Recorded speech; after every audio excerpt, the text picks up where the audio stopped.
என்ன ஆரம்பிக்கலாமா? ஆரம்பிக்கலாம். ஹாய் ஃப்ரெண்ட்ஸ், எல்லாரும் எப்படி இருக்கீங்க? நல்லா இருக்கீங்கன்னு நினைக்கிறேன். நாங்கள் ரொம்ப நல்லா இருக்கோங்க. இன்னைக்கு கொஞ்சம் சத்தமாகவே பேசு. இன்னைக்கு என்ன ஸ்பெஷல்னா, நம்ம வீட்டில் வந்துட்டு நைட்டுக்கு வந்துட்டு பிரியாணி தான் செய்கிறேன். சிக்கன் பிரியாணி. மதியானம் சண்டே ஸ்பெஷல் தான். மதியானம் வந்து மீன் குழம்பு வச்சோம். நைட்டுக்கு வந்துட்டு பிரியாணி செய்கிறேன். ஏன்னா நமக்கு புரட்டாசி வரப்போகுது, அதனால் இன்னும் 2 நாளில் சாப்பிட்டுக்கிட்டே தான். அதனால் சாப்பிட்டுக்கலான்னு சொல்லிட்டு நைட்டு பிரியாணி சாப்பிட்றேன். நம்ம வீட்டுக்கு கெஸ்ட் வந்திருக்காங்க. மாமாவுக்காக ஸ்பெஷலாக பிரியாணி செய்கிறேன். இன்றைக்கி வந்துட்டு நான் எப்படி செய்வேன்னா, அது உங்களுக்கு அளவோடு நான் சொல்கிறேன். பிரியாணிக்கு என்னென்ன தேவைன்னா அந்த அளவை கரெக்டாக மெஷர்மெண்ட்டு கரெக்டாக சொல்லி செய்ய போகிறேன் இன்றைக்கி. வாங்க பார்க்கலாம். ஃபஸ்ட்டு வந்துட்டு பாஸ்மதி ரைஸ் வந்துட்டு இந்த காப்பிடின்னு சொல்லுவாங்க இங்கே ஊர் சைடு. காப்பிடியில் வந்துட்டு ஒரு காப்பிடி அரிசி எடுத்துக்கிட்டேன். அப்புறம் 1/4 காப்பிடி அரிசி எடுத்துக்கிறேன். 1/4 காப்பிடி அரிசி எடுத்துருக்கேன். அதுக்கு தண்ணி வந்துட்டு 2 காப்பிடி தண்ணி எடுத்துக்கிட்டேன். கரெக்டாக இருக்கும். அப்புறம் வந்துட்டு என்னென்ன தேவைன்னா, 2 பெரிய வெங்காயம், 2 சைஸ் பெரிய வெங்காயம் நல்லா ஸ்லைஸாக வெட்டி வச்சுருக்கேன். 2 பழுத்து தக்காளி நல்லா ஸ்லைஸாக வெட்டி வச்சுருக்கேன். அப்புறம் 4 பச்சை மிளகா. சிக்கன் வந்துட்டு 1/2 கிலோ சிக்கன் வந்துட்டு வாஷ் பண்ணி வச்சுருக்கேன். பிரியாணி கம்மியாக தான் போடுறேன், ஏன்னா எங்கள் வீட்டில் சிக்கன் சாப்பிடவே மாட்டாங்க. பிரியாணி அந்த டேஸ்ட்டுக்காக தான் அந்த சிக்கன் போடுறேன். அப்புறம் வந்துட்டு 2 ஸ்பூன் இஞ்சி பூண்டு பேஸ்ட்டு, 2 ஸ்பூன் இஞ்சி பூண்டு பேஸ்ட்டு, 2 ஸ்பூன் தயிர். அப்புறம் வந்துட்டு புதினா, மல்லி இலை, 1 கப் புதினா, 1 கப் மல்லி இலை. அப்புறம் வந்துட்டு பிரியாணி இலை, இந்த காம்பு மாதிரி போடுவாங்க.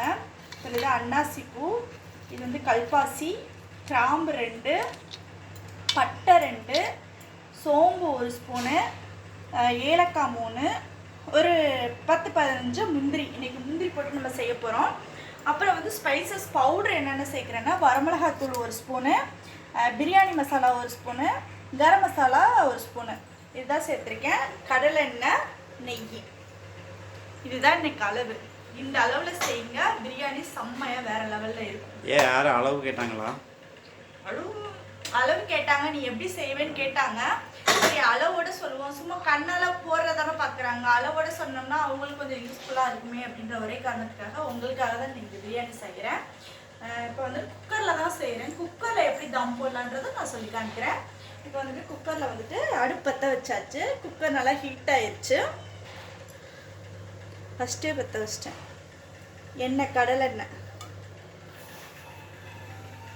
ஒரு 100 கிராம் கடலெண்ணெய் கரெக்டாக இருக்கும். அப்புறம் நெய் ஒரு 2 ஸ்பூன் நெய் சேர்த்துக்கோங்க. இதுவே போதும், செமையாக இருக்கும். எண்ணெய் காயிட்டும். உங்கள் வீட்டிலலாம் சண்டே ஸ்பெஷல் என்னன்னு சொல்லுங்கள். நம்ம சேனல் சப்ஸ்கிரைப் பண்ணாதவங்க சப்ஸ்கிரைப் பண்ணிக்கோங்க.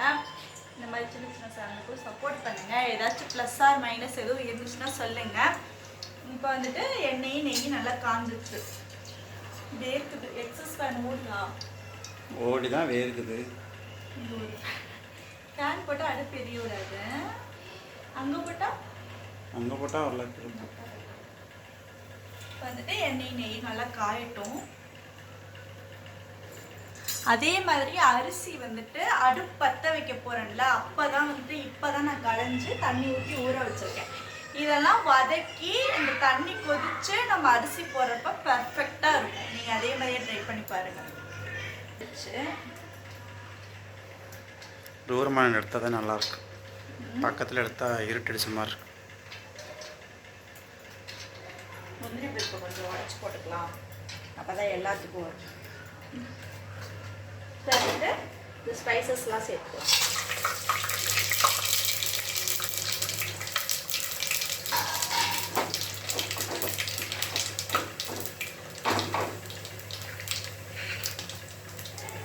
இப்போ வந்துட்டு வெங்காயம்,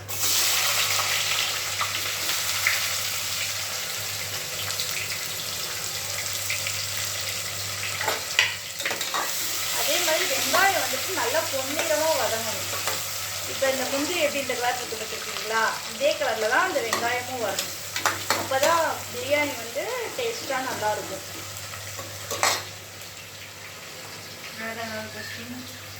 அப்புறம் வந்து ஆனியன் ரெடி பண்ணியாச்சு. தயிர் வெங்காயத்துக்கு வந்துட்டு வெங்காயம் நல்லா பொடி பொடியாக அரிஞ்சிருக்கேன். திராட்சை போட்டு இன்னைக்கு பண்ணியிருக்கோம். திராட்சை, மல்லி இலை, தயிர், அப்புறம் வந்துட்டு சால்ட்டு. நல்லா வதங்கும். அடுத்து ஒரு மாதத்துக்கு விரதமா? 3 வாரத்துக்கு தானே. 3 வாரமா? இந்த மாதம் எத்தனை வாரம் வந்துடுது? போன வருஷம் 5 வாரம் வந்துச்சு. 3 வாரம் தான் பிடிச்சோம். இந்த வருஷம் விரதம் யாரெல்லாம் பிடிப்பீங்கன்னு சொல்லிட்டு கமெண்ட் பண்ணுங்க.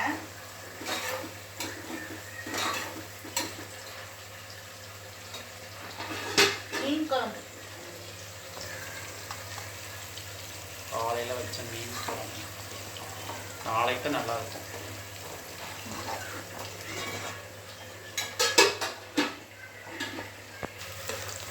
நல்லா ஆனியன் நல்லா பொன்னிறமா ஆகணும்.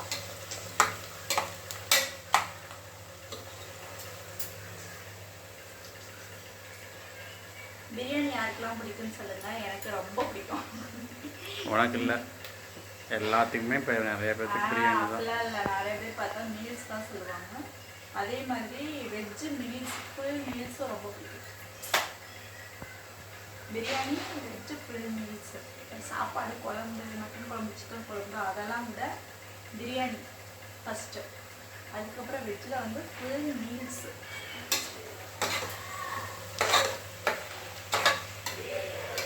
நல்லா வெங்காயம் வந்து நல்லா சுருங்கிருச்சு. நீங்களே பார்த்தீங்களா எப்படி ஆயிடுச்சுன்னு? நல்லா சுருங்கிருச்சு. இப்போ வந்து நம்ம தக்காளி, ஒரு பச்சை மிளகாய் சேர்த்து,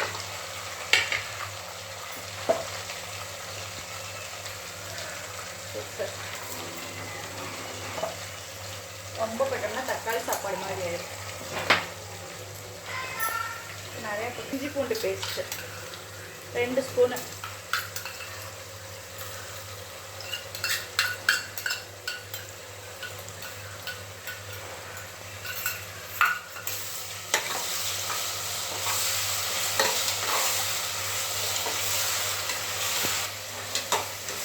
அப்புறம் வந்துட்டு புதினா, கொத்தமல்லி, சின்ன வெங்காயம், பச்சை மிளகாய் அரைச்சி ஊற்றுவேன். இன்னைக்கு நான் அரைச்சி ஊற்றலை. அரைச்சி ஊற்றாமல் டைரெக்டாக வந்துட்டு அப்படியே போட்டு செய்கிறேன். அதுவும் நல்லா தான் இருக்கும்.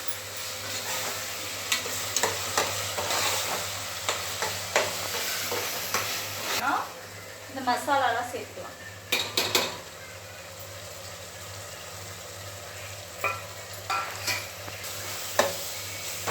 இப்போ வந்துட்டு பாதி புதினா போட்டுக்கலாம். அப்புறம் பாதி மல்லியிலை.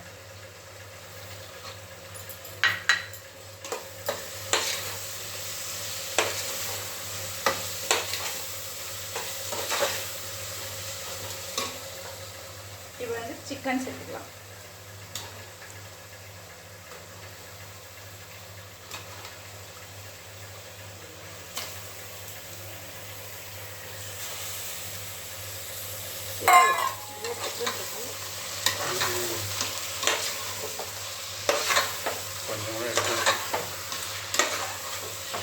இப்போ வந்துட்டு தயிர் சேர்த்துக்கலாம்.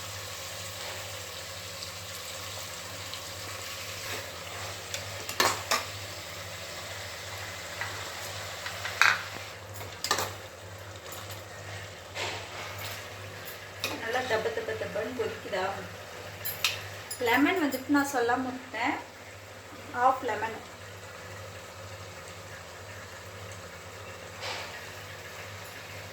நம்ம வந்து தண்ணி ஊற்றிடலாம்.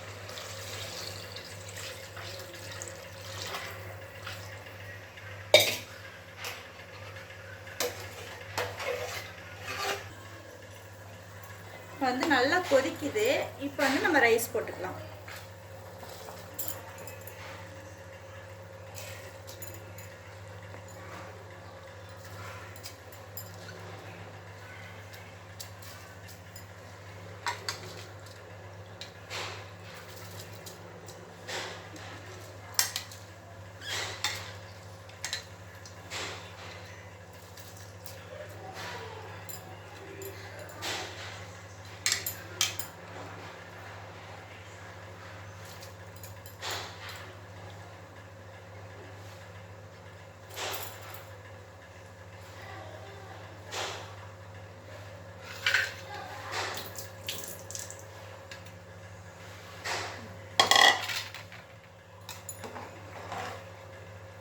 இப்படி கொஞ்சம் நேரம் கிண்டி கிண்டி விடணும். கிண்டிலாம் விட வேணாம்.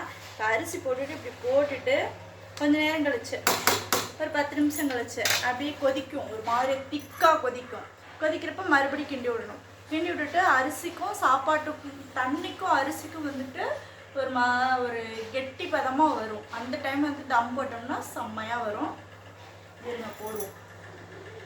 வந்துட்டு பார்த்தீங்கன்னா இதுதான் பக்குவம் தம் போடுறதுக்கு. இப்படி கிண்டி பார்த்தீங்கன்னா இப்படி இருக்கணும். இந்த மாதிரி இருக்கணும். இப்போ வந்து நம்ம தம் போட்டுடலாம். அடுப்பு அதே மாதிரி நீங்கள் அரிசியை போட்டோன்னா அதையும் சொல்ல மறந்துட்டேன். அடுப்பை வந்துட்டு நம்ம கம்மி பண்ணிக்கணும். ரொம்ப சிம்மில் வைக்க வேணாம், நார்மல்லே வச்சுக்கோங்க. வந்துட்டு தோசைக்கல்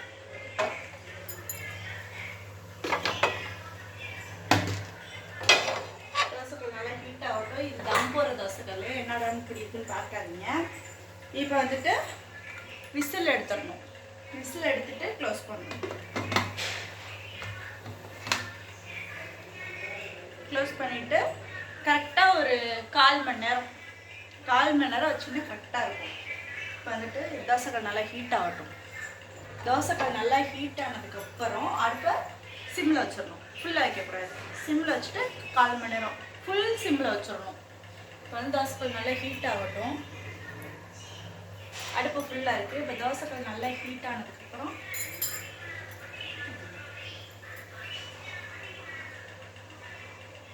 ஹீட் ஆகும். வச்சுட்டு பார்க்காதீங்க. இது தம் போடுறதுக்காக வச்சுருக்க தோசைக்கல். இப்போ வந்துட்டு நல்லா புகை வருதா தெரியுதா? புகை வர்றது தெரியுதா? இப்போ வந்துட்டு அடுப்பை சிம்மில் வச்சிடணும். அடுப்பை சிம்மில் வச்சுட்டு தூக்கி வச்சிடணும். தூக்கி வச்சுட்டு கரெக்டாக 1/4 மணி நேரம். இப்போ வந்துட்டு 8:15 8:30க்கு வந்துட்டு அடுப்பு அமர்த்தினோம்னா சரியாக இருக்கும்.